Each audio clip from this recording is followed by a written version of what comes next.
唔使開眼嚇，靜靜到喺度打坐，慢慢睇住自己呼吸，唔好諗乜嘢啊！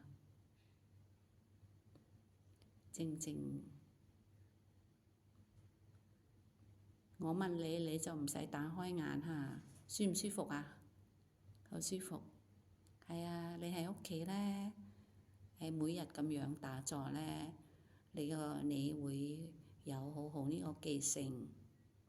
咁咧啊，冇打開眼嚇，冇打開眼嚇，係啦，啱啦，啱啦。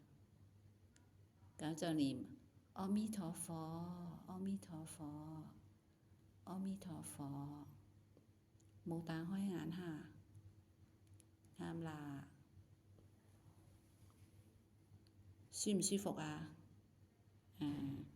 咁記住咧，喺屋企都每日瞓覺之前，朝頭早起身就咁樣上嚟打坐，好冇？